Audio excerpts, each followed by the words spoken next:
Assalamualaikum warahmatullahi wabarakatuh. Nama saya Pelangi Indah Titian Cemara. Saya akan menjelaskan tentang revolusi Rusia, tugas sejarah minat. Latar belakang revolusi Rusia. Pada dasarnya, revolusi Rusia terjadi akibat sikap Tsar Nicholas II yang otoriter. Tindakan tersebut melahirkan persatuan kaum buruh, petani, dan tentara Rusia. Munculnya Partai Sosial Demokrat atau PSD turut pula mempengaruhi jalannya revolusi. PSD adalah partai yang didirikan oleh George Plekhanov pada tahun 1898.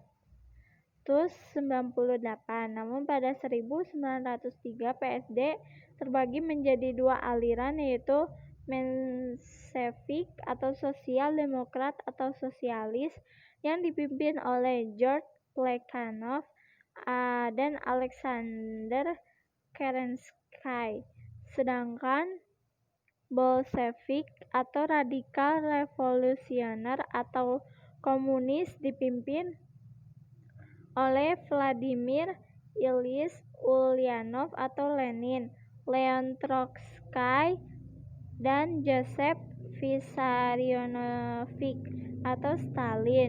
Ketidakpuasan terhadap kepemimpinan Tsar Nicholas II. Salah satu pemicu ketidakpuasan rakyat terhadap pemimpin Tsar Nicholas II adalah peristiwa Minggu Berdarah atau Bloody Sunday 1905. Peristiwa ini disebabkan karena adanya aksi protes oleh rakyat yang diminta keadilan kepada Tsar Nicholas II sebab mereka dipermalukan tidak adil. Aksi ini memicu tewasnya 1.000 orang karena terjadi baku tembak antara aparat keamanan dan para demonstran. Bloody Sunday 1905 juga merupakan salah satu pemicu revolusi Rusia yang terjadi pada bulan Februari 1917. Kekalahan Rusia dalam Perang Dunia I. Kekalahannya Rusia pada Perang Dunia I menyebabkan perekonomian Rusia memburuk. Rusia dilanda kelaparan hebat karena minimnya persediaan bahan makanan. Akibatnya rakyat semakin meragukan kepemimpinan Tsar Nicholas II. Terjadinya kesenjangan sosial. Selain dilanda kelaparan, salah satu faktor yang semakin memicu terjadi revolusi Rusia adalah adanya kesenjangan sosial antara kaum bangsawan dan rakyat. Gaya hidup bangsawan yang mewah berbanding terbalik dengan kehidupan rakyat yang serba kekurangan.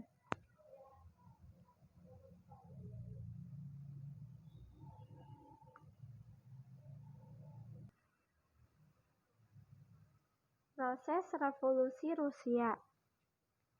Revolusi Februari 1917. Revolusi pertama terjadi pada 23 sampai 27 Februari 1917. Revolusi ini terjadi karena Tsar Nicholas II menindak tegas aksi protes yang dilakukan rakyat Rusia di stasiun Petersburg. Akibat golongan menengah dan kaum proletar bersatu melawan kekejaman Tsar Nicholas II. Revolusi berhasil dengan keputusan turunnya Tsar Nicholas II dari kursi pemerintah. Setelah itu dibentuklah pemerintahan sementara. Dengan bentuknya pemerintahan liberal, pemimpin dari pemerintahan sementara adalah Alexander Kerensky.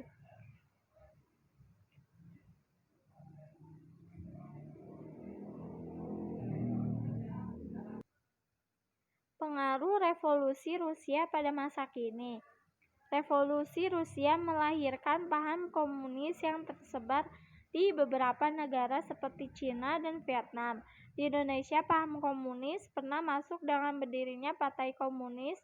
Paham komunis diperkenalkan oleh orang Belanda bernama Hans Nevlid yang lama tinggal di Rusia.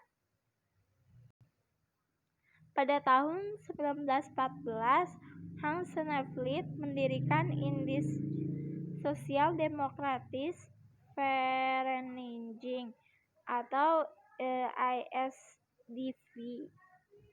Melalui organisasi ini, dia mengembangkan paham komunis terutama di kalangan buruh. Kemudian beberapa tokoh Sarekat Islam cabang Semarang antara lain Semaun dan Darsono terpengaruh oleh paham tersebut. ISDV merupakan nama menjadi Partai Komunis Hindia. Nama ini kemudian berubah lagi menjadi Partai Komunis Indonesia atau PKI. Dampak Revolusi Rusia. Revolusi Rusia 1917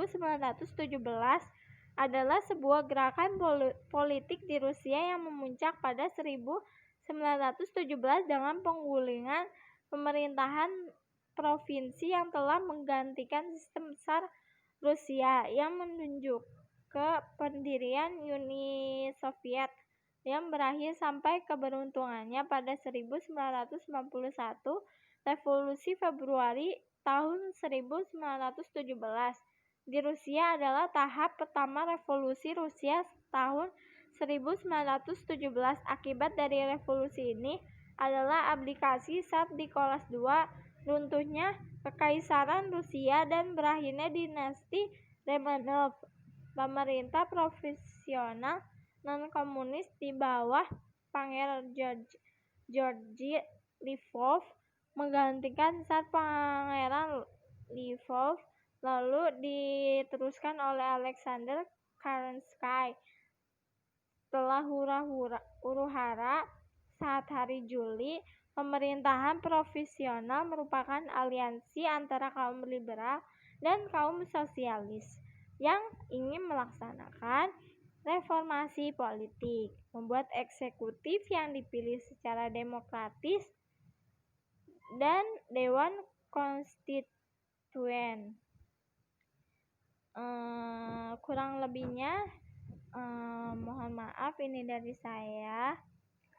Wabillahi taufiq walhidayah. Wassalamualaikum warahmatullahi wabarakatuh. Thank you.